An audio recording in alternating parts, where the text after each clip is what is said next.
сәлеметсіздер ме? Мен Түркістан облысы Созақ ауданы Құрманғазы атындағы шағын жинақты жалпы білім беретін мектептің 9-шы сынып оқушысы Орынбай Қазына Қазақстанның жеті керемет атты номинациясына Шайх Ахмет Ишан мешіті Созақты рухани орталық атты тақырыпта алып келіп отырмын.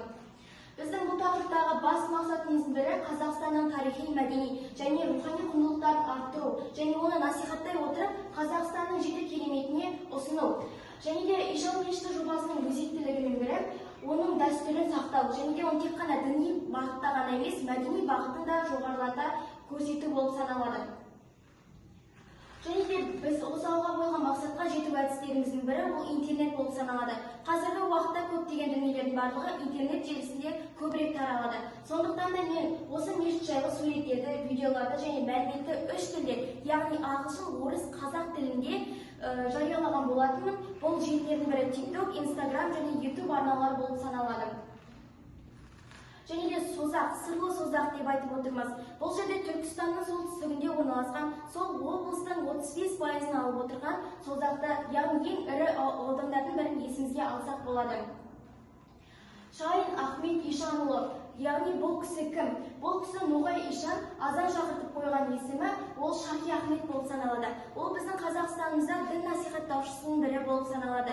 Ол кісі Меккеге барып, қажы атанып келген. Ол кісі татар елінен келгеннен кейін Ноғай Ишан деп аталып кеткен болатын. Ол кісіге салынған мешіт өзі 20 жылдың ішінде іргесі салынған еді. Бірақтан да 2017 жылы қайтадан жаңарып өзгерістер енгізілген еді.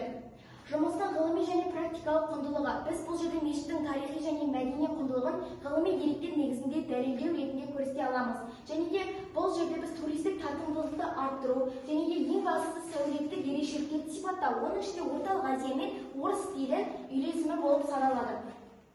Және де біздің алда біз осы 5 әдісті қолданып отырамыз. Соның біріншісі тарихи деректанылық. Яғни біз осы мешіт жайлы көптеген энциклопедияларда, ресми құжаттарда және де еңбектер мен жинақтардан біле аламыз. Сол еңбектердің бірі осы Әзиз Әулет сияқты кітаптарды мысалға ала аламыз. Жеке авторлардың өздерінің мақалаларында осы мешіт жайлы ескерте кеткен болатын. Ал салыстырмалы талдауға келетін болсақ, біз Қожа Ахмет Яссауи мен Айша бибі кесенесін алдық.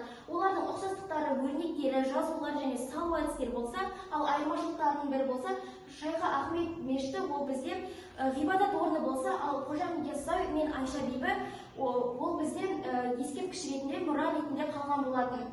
Ал сипаттамалық әдіске келетін болсақ, ол 1876 жылы салынып, 1896 жылы аяқталған болатын. Және де өте үлкен мешіттердің бірі, әсіресе оның ұзындығы 34 метр, ені 24 метр, ал биіктігі болса 15 метр, ал дуалының қалыңдығы 1,5 метр болып саналады. Өзінің басты 3 бөлмесі бар. Және де жаңа айтып кеткеніміз орталық Азия мен орыс стилінің үйлесімі. Яғни орталық Азия, яғни араб жазулары және орыс стиліндегі күмбез және де сыртқы бейнесінде осылай сипаттап көрсете аламыз. Ал ары қарай кететін болсақ, бақылау әдісі. Бізде осы мешіттің кезінде көптеген ораза айларында, Рамазан айларында ас беріледі, намаз оқытылады, Құран оқытылады, яғни Созақ ауданының басы бірігіп, осыны насихаттап көрсетіп отырады. Ал талдау және қорытындылай. Біз осы қорытындылай ата келе, біз бұны мәдени тарихында айрықша орын ретінде көрсете аламыз. Сондықтан да мен осыны Қазақстанның жеті керемет номинациясына ұсынып отырмын.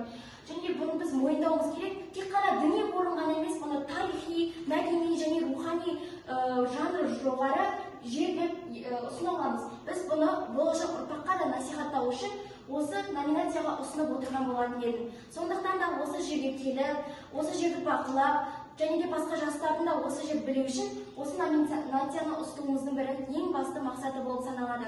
Сондықтан да назарларыңызға рахмет.